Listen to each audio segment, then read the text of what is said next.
Welcome, everyone. I'm Janet Jones. I'm the VP of Ops here at EllieMD, and I'm thrilled to have you join us tonight. At EllieMD, our mission is to help people live longer, healthier lives by providing education, community, and innovative healthcare solutions to support a vibrant life and vibrant living. Tonight, we're honored to welcome a leading expert in naturopathic and functional medicine, Dr. Revée Barbour, also known as Dr. Ray. Dr. Ray is an award-winning, board-certified naturopathic physician with over 20 years experience in healthcare and nearly a decade in clinical practice. She's been featured in Forbes Health, Mind Body Green, and is the founder of A Dose of Vitamin Ray, a telemedicine clinic serving patients across California and New Hampshire. Known for her root cause approach, Dr. Ray specializes in personalized, holistic care that addresses the whole person. With expertise in women's health, regenerative medicine, peptide therapy, biotoxin illness, and metaphysical medicine, she brings a well-rounded approach to patient care. She holds a Master of Science in Integrative Medicine Research and carries multiple certifications, including one in natural childbirth. Dr. Ray, welcome back. We are so happy to have you. I loved watching your last interview with Honey, and I'm now honored to have the chance to ask you some questions myself, along with Brenda today. I'm so excited to be back. Thank you. I want to start at the very beginning. So I want to kind of rewind a little bit. We have a lot of new faces today with us. So let's go back. With so many different paths in healthcare, why naturopathic medicine? What is, when you started, why, and how did you even know about it? Because it's Yeah. very nuanced. I Yes. didn't. I didn't know about it. Like for the longest time, I was only aware that there was one path to be a doctor. So when I was growing up, I knew I wanted to be a doctor. I think my parents said at like age 3, I was saying like, I was running around with a little stethoscope wanting to help, treat them and take their temperatures like Fisher Price toys back in the day. And so it was sussed out early, like, okay, this kid is really into medicine. And that was nurtured, that was encouraged. By the time I got to college, I only thought there was like, you become a medical doctor, an MD, or an osteopathic doctor, a DO. I didn't even know naturopathic medicine existed. But what led me there was in the interview process and doing all the things for trying to get into medical school. I realized on a panel interview of all the times to figure this out when they asked why am I becoming a doctor. I grew up in Virginia. I grew up in the Appalachia. So we use folk medicine, home remedies, things of that nature. And so when I was expressing, I want to become a doctor because I want to help heal the body and I'm interested in nutrition and using herbs and integrating that into care, they looked at me like I was an alien from outer space, as if like, what are you talking about? Like, we're not going to do that here. You're not going to learn that here. And that killed me. That hurt my heart because then what am I going to do? Does that mean that I can't, become a doctor? And luckily, Google existed back then. We're talking about almost 20 years ago at this point. It existed. I did some search terms, and that's when divine intervention kicked in, and I found out about naturopathic medicine. And what drew me to it was, I knew people need options and it has to start before they get symptoms, before the disease kicks in. We need to be asking the questions of how did this happen? What shaped their history to get to this point? Diet, I knew had a role in it because growing up in the South, seeing what people were eating, I went vegetarian at a very early age and could already see the difference in how my health was compared to people around me. So it was just it aligned. And then once I got on that track and history from there, right? I got into school, I became a doctor, and I haven't looked back. So really it's really about being able to do the self-healing within the body and give people options on other ways that they can help themselves before things even get to the point of needing medications or surgery. Oh, and that holistic root cause mindset is so refreshing, Yeah. especially, with healthcare, and there's like, terms like sick care and preventative, and Yeah. there's just so much. So just knowing like, let's go back to the basics, back to like the root causes, and then figure out what to do from there. So Absolutely. something we don't hear enough about is that holistic healing. Yeah. So especially when it comes to more modern therapies like GLP-1s, Mhm. how can you kind of tie those two in from like natural compounds Yeah. and yeah. Absolutely. So first, it's important that people know that we make GLP-1 hormone naturally, like all of us do. And it's not just in the brain or the pancreas and the gut. We make it, there's receptors all over the body. All over the body, there's GLP-1 receptors, and we make these hormones endogenously. Now, the medications, that's the brilliance of modern medicine, where we've been able to create these mimics to the hormone to assist us in areas where we just need a little bit more help. We need a little bit more oomph. Things have gotten too far to one side than we want it to be. So that's where it's helpful. But naturally, there are ways to activate GLP-1 hormone through diet, through using herbs, and other supportive compounds. For example, I'm not sure, have you heard about berberine? I mean, that's been gaining more and more traction over years, especially for diabetics looking for alternatives to metformin. Berberine is an awesome natural compound. It's derived from the berberis plant. And we found in research it can actually match metformin and other blood sugar medications like milligram for milligram and not have the same side effects such as nausea and vomiting and some of the other experiences that people have. So berberine increases GLP-1 activity. It helps increase insulin sensitivity. It can help with craving support for people, weight loss. So that's just one example there. We also are finding bitter herbs. Berberine is bitter, but there's other bitter herbs like hops. So not the beer. Hops is used for beer, yes, but hops is also a plant, Humulus lupulus, and recently New Zealand dropped millions of dollars to develop a natural compound out of hops called amaracate, and that has been shown to be another way to activate GLP-1 cascade.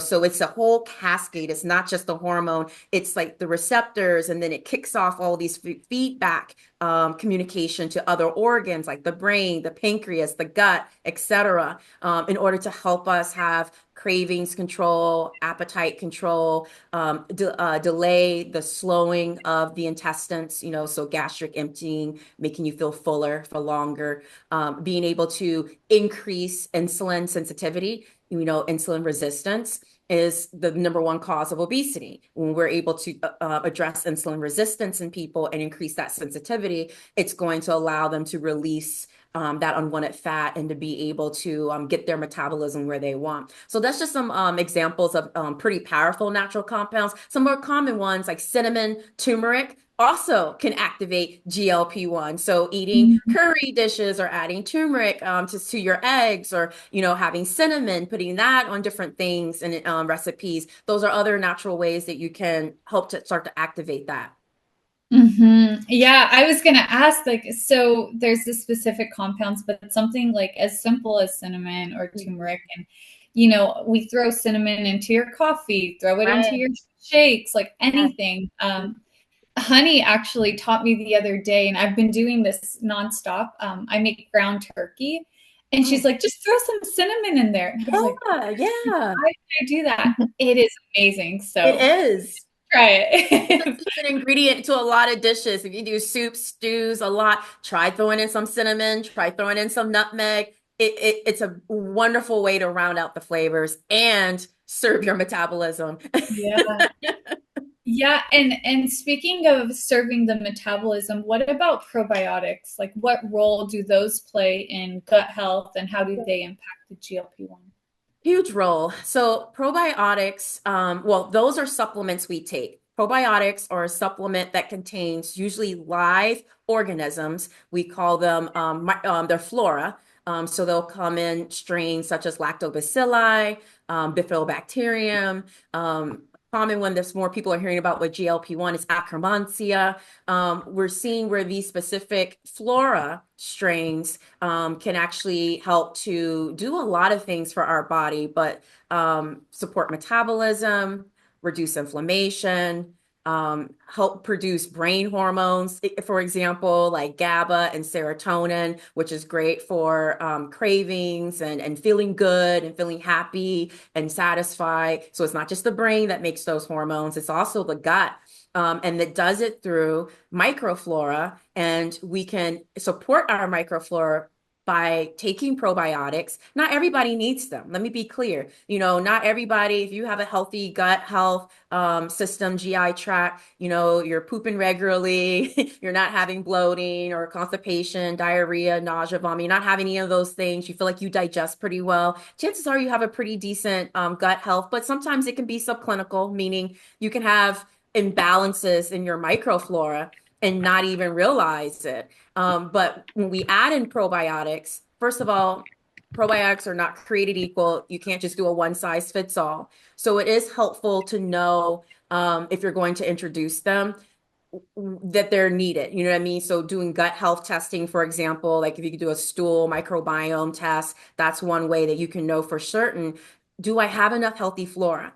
Do I have an overgrowth of abnormal flora or viruses or fungi or some other type of parasite? And if that's the case, then we can actually use probiotics specifically to raise certain populations of healthy flora that's going to attack and remove the abnormal flora that would cause inflammation and can affect our gut health, where we might have increase in sugar cravings. So a lot of times people who have abnormal gut health or abnormal flora will crave more sugar, crave more like fried foods, tend to feel more tired and sluggish, have a hard time, have a lot of gas, or constipation, not able to have proper bowel movements. So as you can see, probiotics are an excellent tool that are huge in supporting gut health. Not everybody needs them, but there are ways that we can apply them clinically so that it addresses various issues. But one of the biggest things with probiotics too that people don't realize is that they help to make what's called postbiotics. And postbiotics are the compounds that our healthy flora makes that are supposed to be anti-inflammatory, satiety promoting, all of that, blood sugar balancing. So we're thinking about short chain fatty acids, butyrate, propionate, acetate. Those are what's called postbiotics, or the compounds that microflora make in order to keep our gut healthy. So that's part of why they're coming into the conversation around GLP-1 is postbiotics can help activate more GLP-1 hormone in the body. Postbiotics can reduce inflammation, which is really important in obesity because the fat cells are holding on to inflammatory compounds. And then, these postbiotics and probiotics are able to balance out blood sugars. Mm. And many other things too, but that's a spill to answer your question. Yeah, no, thank you. And what are some like everyday things? Like I know kombucha is constantly tied to prebiotics, or Yeah. heard of like yogurts, or if you make your own yogurt at home. But what are some everyday easy things that people can do to swap to help with that? Yeah, so if so first thing is you can determine with your doctor if it is appropriate to take a probiotic, because that's pretty simple for most people. Some folks are like, okay, trying to get this fermented food in and this combination of fruits and veggies is a little tough for me. Let me just pop a pill. So there is that quick fix there. It is not going to, do everything in the world for you, but it'll at least be able to address some components. Natural things you can do in your diet, fermented foods, you hit the nail on the head with like kombucha and yogurt. With kombucha, you do have to, it is a fermented black tea drink. It contains live probiotics, so live flora in it. You do have to watch out for sugar intake for those that are trying to, those trying to lose some weight. So watch out for sugar intake in kombucha. Same thing with yogurts, being mindful about that. A lot of times store-bought yogurt might not have as many healthy flora, healthy probiotics in it. But if you make your own homemade, I know a lot of folks out here in today's audience probably have an Instapot.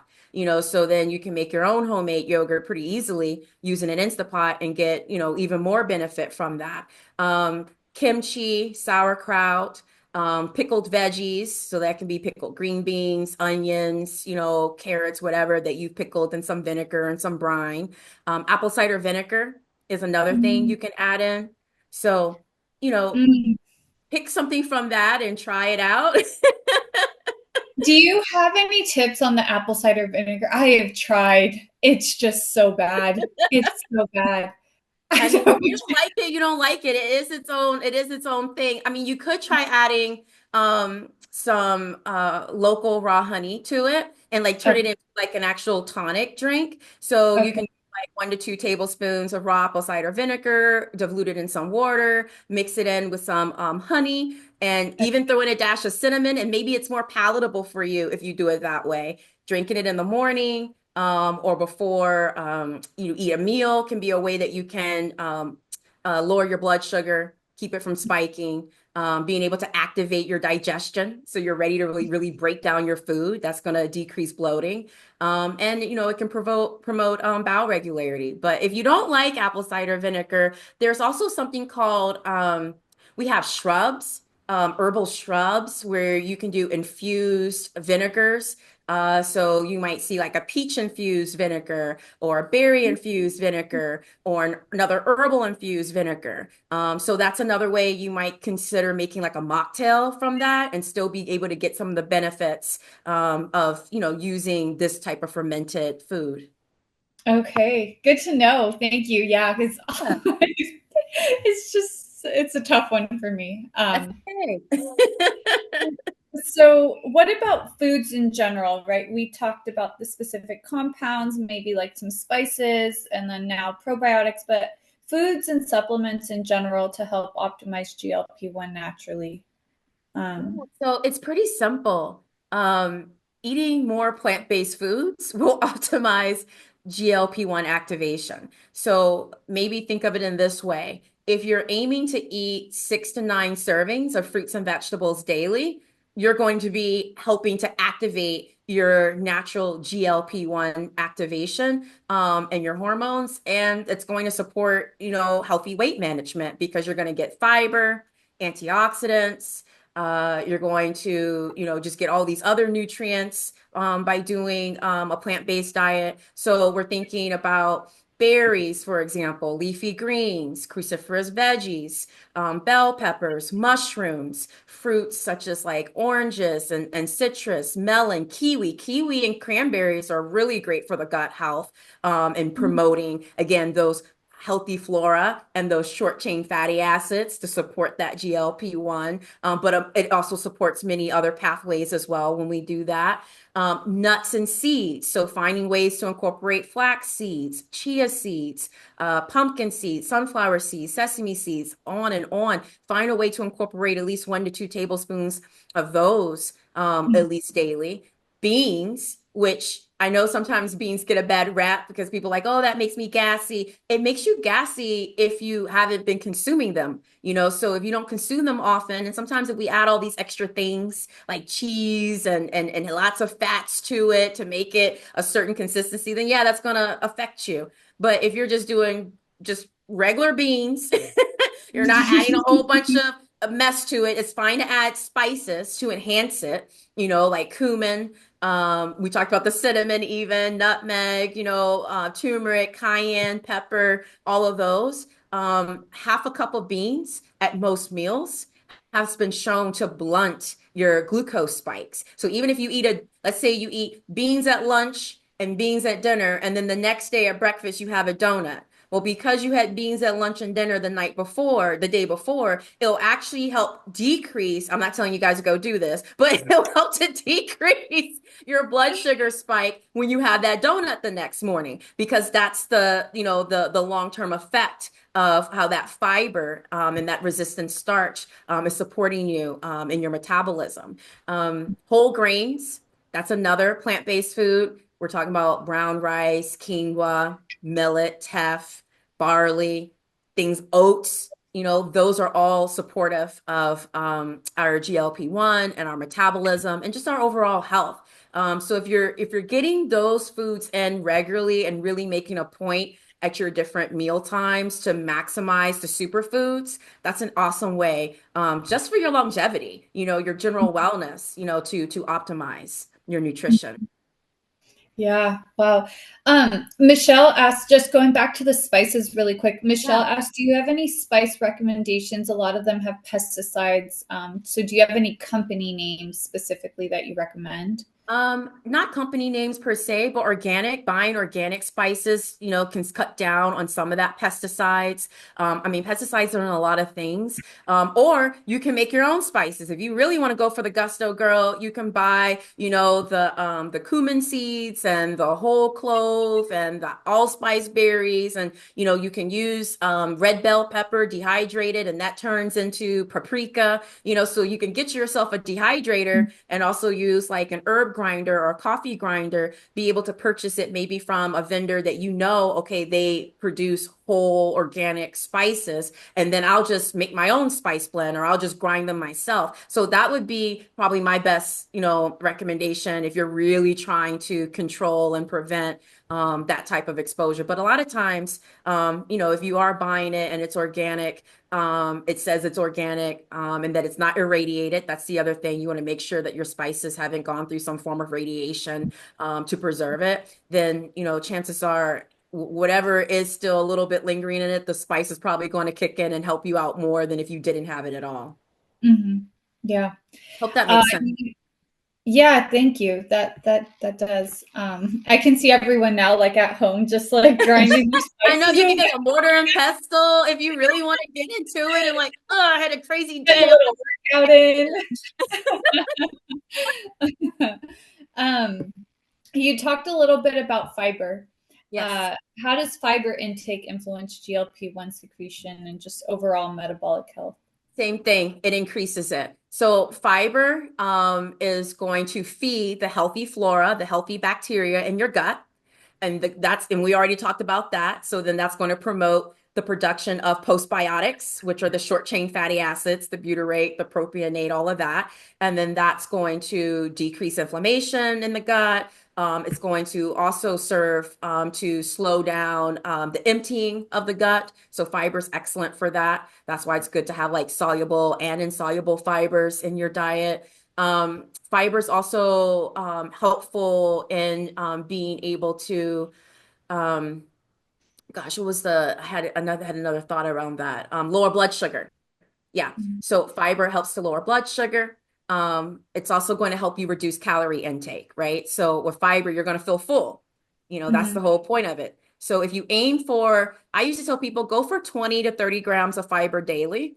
And again, if you're eating 6 to 9 servings of fruits and vegetables and getting in those grains, the beans, the seeds, you're going to easily hit that. You don't even have to think about it.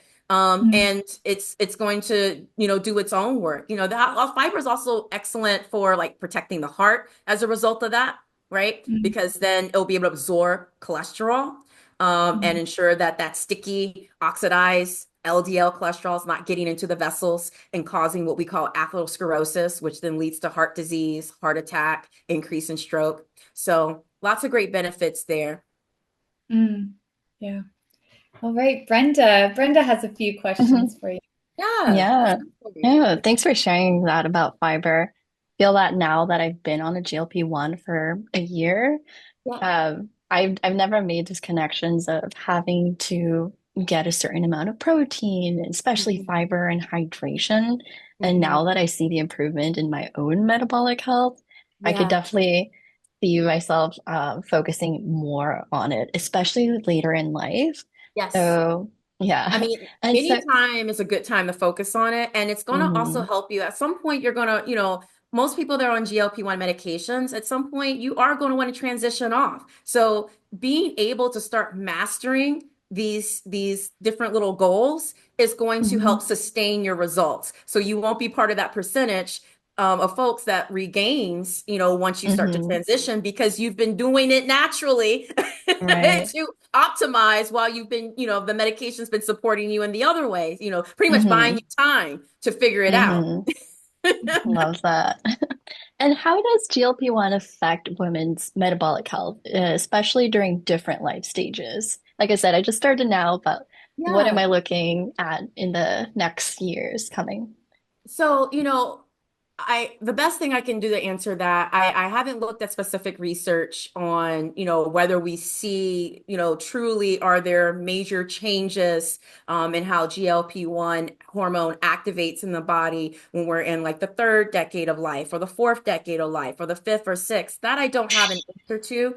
And I don't know if if I hit the research stacks, if they have an answer for that matter, because, it's not that, let's be real, women are understudied. We're still understudied, or at least people with wombs, are understudied in general. Especially when you Mm-hmm. start getting into certain things like perimenopause and menopause, there's still so much information lacking to help us understand like what are all the different pieces that are at play. But what I can say Hmm. is that I remember one doctor was saying in a presentation, he's like, there's no such thing as a deficiency in GLP-1 hormone. He's like, it's really all about our habits and behaviors that optimize it. And we can do that Mm-hmm. at any time in our life, really focus on the habits and behaviors to optimize it. So I think it's more shaping the question to at different stages of life, really checking in with yourself and asking where are areas that I might need nutritional support or lifestyle support, or even just like mental and emotional support.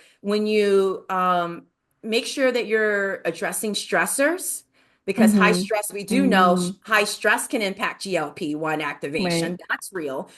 So if we are, and it activates a lot of other things too with stress. So if we are being mindful about what our stresses are, and I always tell people stress management is BS. There's no such thing. You either eliminate the stressor or you do that Jedi mind trick where you reframe. There is like, what I mean? Not that there is no stress, but you reframe and understand like this is no longer posed as a threat because I've done made other adjustments to where this is no longer having an impact on me. So it isn't like a passive thing. It's still an active process, but you either do one of those two things to address the stressor. So I think that's something that as women, get older, I think stress tends to go up. And I do see a correlation where perimenopausal, menopausal symptoms will worsen when you're under more chronic stress and not receiving enough support.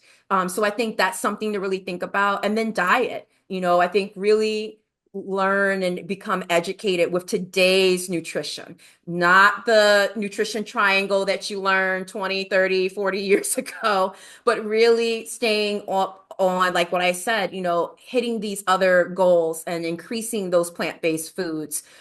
So I hope that that answers it, but I think that gut It health, does. even the gut Mm-hmm. health piece, if you know some things are going off in your gut health, don't just keep, you know, letting it be on the back burner, be proactive, maybe set aside a little bit of funds and like, I'm going to investigate this. I'm going to do, a Mm-hmm. gut health panel, or I'm going to do some hormone panel, just to see what other things are going on that could be impacting my body and thus impacting my metabolism. But I do want to make this one point.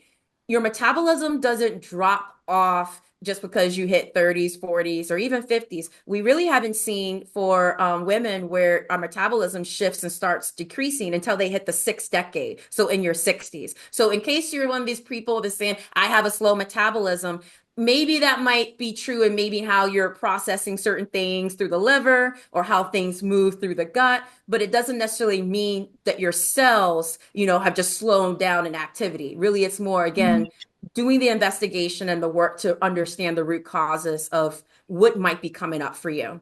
Does that make sense? Is that It does. Thank you. Um, I want to chime in here because something I didn't message in your very impressive bio is that you also take a very spiritual approach. And so when Yeah. we talk about stress and Mhm. that holistic, right? So it's like the body heals itself naturally. And what are some just, I know we got to like either get rid of the stress or Right. not. But holistically, what are some things that you see, even from like a spiritual, not diving too much into it, but because that does play a huge effect in how we, meet the day, like when we start our day with peace or a meditation or something, that significantly changes things. So can you? It does. Yes. I'm so glad you brought that up, Janet. So remember, first and foremost, we are energy and our cells, our bodies are eating light all the time, even as we speak. That is part of that spiritual piece. When we talk about the light and we talk about energy, it's recognizing that it's not just these bio machines, that we got to take care of, but it's the consciousness and the energy that powers it. So that being said, I always say disease begins in spirit and then it trickles down to mental and physical. So a lot of times when we're facing health issues in my practice, I always ask these questions around emotional trauma. Like what have you experienced from childhood, throughout, teenage years, adulthood, because those experiences shape you. Even though you were a survivor, even though you're resilient, the body keeps score. And the body is keeping score of what's happening to the spirit. So if you don't take the time to actually do that inner work, some people call it shadow work, some people call it self-development, inner growth, whatever term makes you feel happy, evolving, whatever it is, if you're not doing that to where you're getting to the root of essentially, where there's been trauma, where you're not aligning in your joy or your identity for life, right? There's a lot of folks that feel lost. There's a lot of folks that are sad, depressed, anxious. That didn't just happen. It means we have to ask for help and also be willing to confront sometimes the most uncomfortable parts of ourselves and the most uncomfortable situations, but having the faith and having that, I don't know, that grit. I think that's the term I want to use. Having some of that grit to be like, you know what? I know this is going to be really difficult, but if I, take some of these tools or ask for help, then I can get better. So some of the tools I usually recommend is without a doubt therapy. Therapy works, therapy saves lives. And not everybody is going to do well on the same type of therapy. Psychotherapy and talk therapy is one form. Then you have somatic-based therapies. You have like post-traumatic stress or trauma-informed therapies. There's so many different types of therapies, right? So I first want to say that out there, that if talk therapy is not for you, keep looking. There could be other forms of therapies that you can bring into the picture.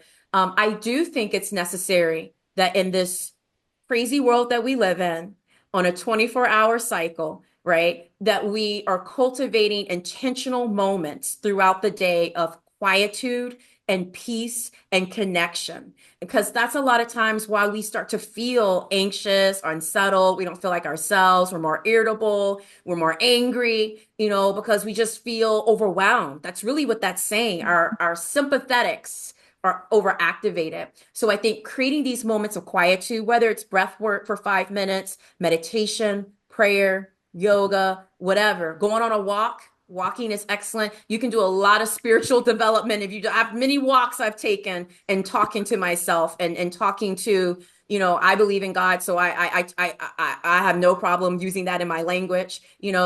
That helps to ground me so that I'm clear on what my mission is and what I'm doing here and what's affecting me and what's good for me, what serves me in my highest good and what doesn't. It gives me the strength to put good boundaries. So that's the spiritual piece that I guess I'll end on. And, the importance of quiet moments, grounding, connection, and healthy boundaries. That's going to promote longevity. That's going to help prevent disease. And when we're more stressed out and out of ourselves, out of our bodies, a lot of times that's when, all heck breaks loose, right? So you're more likely to do habits and behaviors that are not serving in your highest good. Mm-hmm. Oh, I love that so much. I could have a whole conversation on that alone. Don't get me started. I have to pull. I keep having to pull myself back on these questions because I'm like, there's so much to say.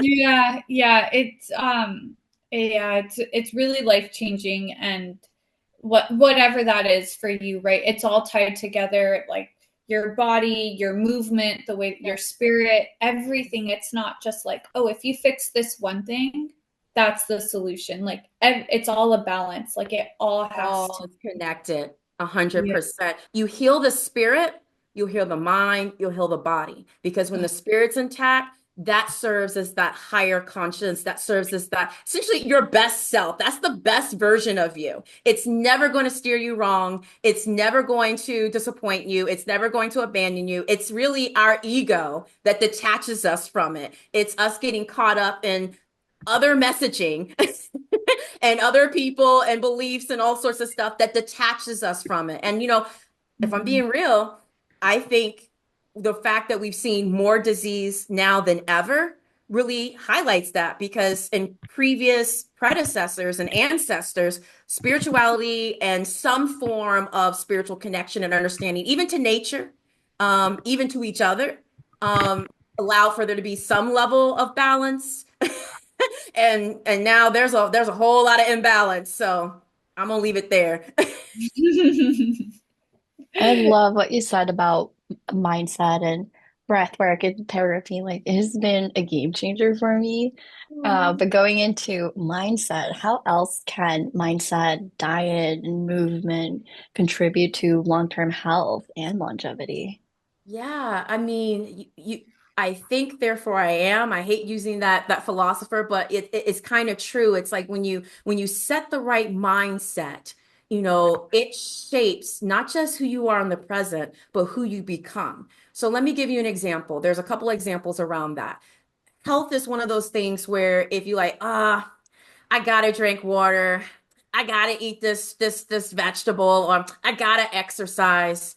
You're creating this burden on yourself and don't even realize it. You're creating these limitations on yourself, this weight on yourself and don't even realize it, right? Mentally, because you're creating this into being a higher barrier or an obstacle than what it really needs to be. Versus if you say, man, I am so lucky I get to go do this exercise today, or I'm so blessed that I have access to eat this awesome food today, or this vegetable, or I get to work on myself. Like changing I got to do something to I get to do, that mindset is huge. Another piece of it is like, don't tell yourself, I've tried everything. Again, super defeating, very limiting. And I get it. You're just frustrated and you feel like, man, I just want something to work.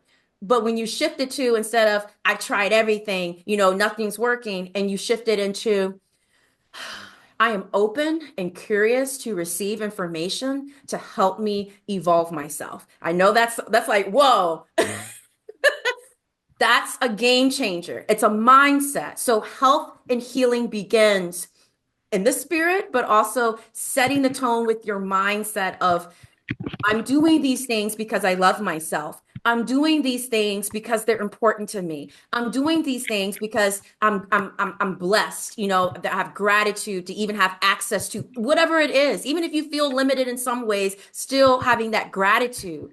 So I think that piece gets missed out of the conversation so much in wellness, setting that mindset of like, if something's wrong, why don't I investigate? Not just say, my body's working against me, my body's failing me again. How about it's like, man, I feel off. Let me do some investigation. Let me reach out for help to figure out, what could it be? That root cause approach. Become the detective, right? Instead of, the critic. And I think that's going to really evolve people into where when you eat foods, you exercise, you make healthy decisions for yourself, you engage in healthy relationships. That's what promotes longevity. And when you look at blue zones are the Yes. areas of the world, Oh, right? They yes, go in. live longer and happier and healthier than everybody else. The biggest things they had in common, plant-based foods in the diet. So they ate beans. Community. They felt a part of something. They felt like they mattered and that people loved them and cared for them and vice versa. Activity. They had lifestyles that kept them active. promoting a healthy environment. They didn't just allow any kind of company to come in and over industrialize or pollute them or come. They took a stand as a collective and protected, their environments. So those are the things that I think people need to think about, when looking at longevity. Look at the blue zones, even study those populations and think about, what ways can I incorporate some of those tactics and strategies into my day to day? Oh, Mm-hmm. Oh, 100%. I was out in Costa Rica last year, which is considered a blue zone area. Yeah. And they have a breakfast that is beans and rice. So the beans are baked beans, and we would have them every morning, super delicious. It is a very tight-knit community. We didn't see McDonald's at every little town, which was Yeah. really nice. And you can definitely see the whole blue zone area in Costa Yeah. Rica. oh. Incredible, And isn't it? it's it's so I love that you said the word collective. I love that you dove into the blue zones, because I don't know how many of you guys watched Honey's speech at DSU, but the title was The Female Collective. And it was the whole story of Ellie. And well, yes, like, Ellie, our goal is longevity. And yes, we sell peptides, but what else do we have? It's this, like what we're on right now. It's the community. It's the power of all coming together, sharing our knowledge with each other, Yes. and feeling like we are all rooting for each other. When someone's down, we all gather around them, we circle around them, we help them up. When we're down, they do the same for us. And so that truly is what longevity is It about. is. Oh, Spot so on.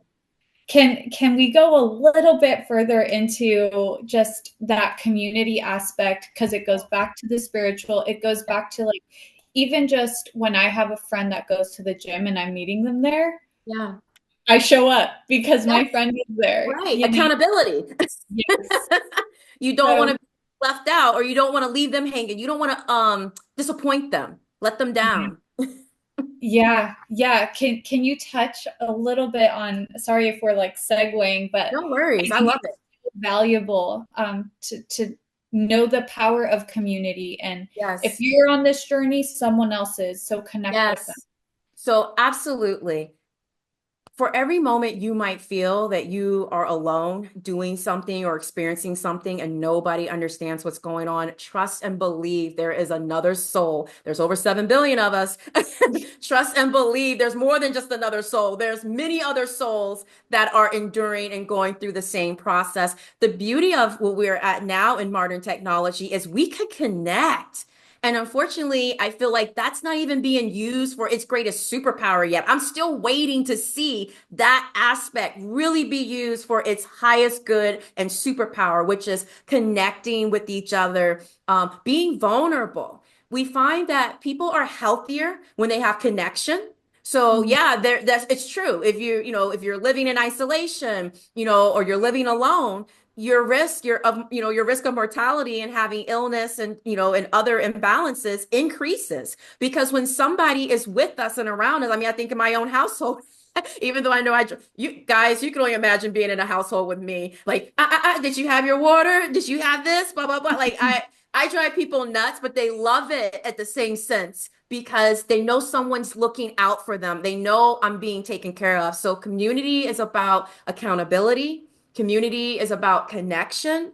Community is about vulnerability. You got to go ahead and just say what's going on. You can't tell everybody your business in the streets. I get it. But when you find a connection and you start building that trust, you got to be vulnerable. You got to let them know sometimes what's going on and happening. I feel like part of the gap we have, for example, like with perimenopause and menopause, is because women were not talking about this for the longest time. And now we're finally having more of these conversations about our symptoms and how it's affecting us and how it's showing up in our career and our families, to where now we're starting to create more treatments and supportive tools for that. So when you speak and say what your needs are, it's like that proverb, closed mouths don't get fed. And you have to be honest and you have to be open and vocal in community. We're communal beings. In order to even be born, it took two people coming together, okay? And before they were born, when you start looking at, your ancestral track, if you just go back, it's like they said 300, 400 years. That means 4,000 people had to get together just so you can come to existence today. That's community. So imagine when we're working with folks that are living and breathing and present with us, and sometimes it's not going to be family. I get that too. Sometimes it's about your chosen family or your intentional community. And there's also opportunity to build that too. Because like you said, it's easier to get to the gym when I know somebody is expecting me and waiting on me than it is if I was just going to go on my own. It's easier to eat healthier when someone is, working with me to make a healthy meal or cooks for me, or I'm going to cook for them. I'm more likely to want to give them something that's going to take care of them and nourish them than just another thing that might work against them. It's easier to manage stress if there's someone I can vent to and talk to, help me problem solve, help me plot and plan on how I can get out of this situation. Help me, help me, help me, help me, help you.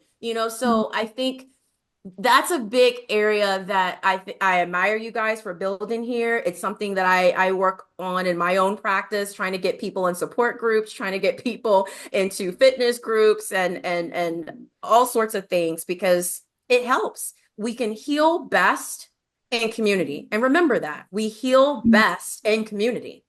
Facts. Yes. Oh, I love that. I love that. Here at Ellie, like if anybody, is just joining or whatever you guys need, just know that we do have the resources. Please reach out, message us on Instagram, whatever. There is someone out there. Our girls are incredible, and our guys too. Now we're starting to bring in the men. We love everyone. But yeah, if you guys need anything, please, like Dr. Ray said, don't hesitate to reach out. Everybody is so open arms, willing to share and bring you into this little community we have.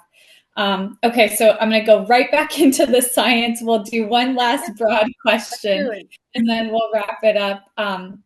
So if you could just give us just a few more tips on personalized, sustainable wellness approaches that support just your overall long-term metabolic health and just longevity in general. Yeah, first one is sleep, because I know that there's a lot of sleep deprived people, and that's going to wreck your metabolism and your hormones if you're not getting proper sleep. So really making sure that you're not phoning in on that area. You should be trying to get somewhere between 6 to 8 hours at least every night. If you are having sleep disturbances, or let's say you're a shift worker, I would probably work with someone like me, like a naturopathic doctor or a functional medicine doctor, that can help you come up with natural strategies, whether it's learning how to properly dose melatonin, because sometimes taking it right at bedtime is not effective. Sometimes there's other strategies we have to employ so that it actually is more effective. Sometimes we have to give you herbs to work on stress reduction of cortisol so that you can calm down and sleep. And that's going to help overall with your metabolism if we can curtail and blunt how much cortisol gets spiked from stressors throughout the day. The other area to support in your health is definitely making sure you're drinking lots of water. You're hydrating. Again, that's anybody. So you should be drinking half your weight in ounces daily, or at least, 8 to 10 cups. I usually say make sure it's filtered. A lot of times we don't even realize the pollutants that are in our water. So if you go to, there's tap water databases on Environmental Working Group, you can put your zip code in and figure out if there's any contaminants in your water, get the proper filter so that you're not having endocrine disruptors through your own water impact your metabolism negatively. That's something we have to keep an eye on, which is why we need more environmental protections in place. Regularly timed meals. That's another area I see people falter, where they're skipping breakfast. And so they're going 16, 18 hours. For us women, that's really not a good thing for us to do. I know men are able to get away with it more, but for womb holders, it really can mess us up. Some of us can get away with it more than others, but in general, going more than 12 to 14 hours without a meal will impact your hormones. And then making sure once you break fast, you're not going longer than, 4 hours, because then you don't want your body to start to think that you're going into famine or that there's food insecurity. Then it is going to start producing certain hormones and start trying to hold on to that fat because it's thinking, well, I don't know, we're going to get our next meal. So it's not realizing that you're just busy doing a lot. It's just recognizing, well, we're not getting meals, so something must be happening. We need to hold on to this fat just in case we're in trouble. So if you have regularly timed meals throughout the day, that's going to help with your longevity. Just doing the right amount of intermittent fasting, right, 12 to 14 hours overnight, that's going to help to activate autophagy, which is where the cells that we don't want eat themselves up and go on somewhere, and it gets rid of inflammation and allows for us to have healthier cells and slow down aging. And then make sure you're pooping. That's the other thing. Like nothing works in the body if we stop pooping. So you got to make sure you're having regular bowel movements, at least 1 to 2 daily. It should be easy, well-formed, easy to pass, well-formed, sink to the bottom of the toilet. I know that sounds kind of TMI, but again, these are the strategies that as we get older, and one more, lean muscle mass. That's a big one. As we get older, we are losing 8% or more of lean muscle mass from our the decade of our 30s. And then each decade thereafter, we're losing an additional 8% or more of muscle mass. So muscle mass becomes a vital sign as we age. So preserving lean muscle, making sure you're doing strength training, resistance. In some cases, you might need to, add in some creatine into the mix and extra protein so you can preserve that muscle mass. So those are my tips. Yeah, those are good. And it's funny you mentioned the sinking to the bottom because someone asked that earlier. I'm trying to look for it. But someone did ask that, like, if their poop is floating. You don't have to get poop to sink. Poop's going to sink itself. So if you're eating the plant-based food, so you're eating 6 to 9 servings of fruits and vegetables daily, if you're getting 20 to 30 grams of fiber daily, that's going to naturally make that poop sink. Drinking plenty of water so that it has that, it can come together and not be too sticky or dry, that helps. Yes. There is one more question that I wanted to ask. Trey asked, is getting fruits and vegetables in a smoothie the same as eating them as whole fruits and vegetables? I heard smoothie increases the sugar and how it's processed. So it depends which fruits and vegetables that you're using. It depends on how much as well. Are you sticking to a serving size of, usually the serving size is half a cup of berries. So this is where it's good to start, again, nutritional education, know what a serving size is. So a serving size is half a cup of berries, or 1 cup of chopped fruit or 1 medium-sized fruit. For vegetables, we're looking at, a cup of raw greens or half a cup of cooked greens or cooked vegetables is considered that. I don't know the translation into grams or the milliliters for those of you that are on the metric. My apologies, but understanding the combination. So if you're using berries in your smoothie, that's actually going to be lower in sugar and help support your blood sugar. If you're using mango and grapes, however, yeah, that's probably going to shoot your sugar up, when you have it. Now, juicing will actually increase more of the sugars if you consume it that way versus if you have it in a smoothie. So if you had to choose between juicing in a smoothie, putting some fruit in the smoothie, and it's more of its whole form versus juicing is going to give you more fiber, right? But then if you actually eat a piece of fruit in its natural form, like an apple, for example, and you don't peel it, you actually eat it with this pill, you'll get even more fiber from that versus if you're juicing it or you peel it and trying to put it into a smoothie. So it just really depends on, how you're putting your smoothies together. But I would say, make sure there's some type of protein component in there. If you balance it to where there's like 1 fruit, right, 1 vegetable and a protein, and then maybe a healthy fat, you're probably going to be fine. And the ultimate thing is see how you feel, see how your body adjusts to it. Listen to your body, see how your body is reacting to it. And if you really want to get fancy with the science, you can use a glucometer or a continuous glucose monitor, a CGM. Those are other ways that you can track and see how you're responding and reacting to foods and how it's affecting your blood sugars. Oh man, that's we're up on time, but that's a whole nother rabbit hole that we could go down into. Oh man, Dr. Ray, we're gonna have to have you back. There was Oh, so thank much you. that we didn't get to cover tonight. Yeah. But I just wanna one last thing, if you could share with everybody where they can find you.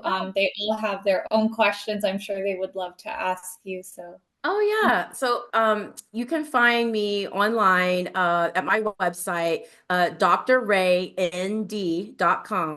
And you'll be able to, if you want to work with me, you can book a free 30-minute discovery call where we can discuss what your goals are, and I can share with you my clinical approach and how you could become a patient, and then we can get you started with personalized plans. You can also catch me on socials. I don't really post anymore, but I do have a lot of good information there. If you try to message me on social, I probably won't respond. But if you go through the website, I'll respond to you. So that's how you can find me. A perfect. Vitamin Ray Medical Clinic. Yeah, we put it in the chat too, everyone. So Oh, Brenda dropped perfect. it in the chat. So if you guys click on that link, make sure you guys go message her, follow her. Thank you so much, Dr. Ray. This was it's an Yeah. hour flew by. This was so It, jam it packed. did. And I'm a chatty Cathy. So I thank you all for bearing with me. We love it. Thank you all. Thank you everybody for Thank joining. you. Thank you so much. We will see you guys later. Enjoy your evenings.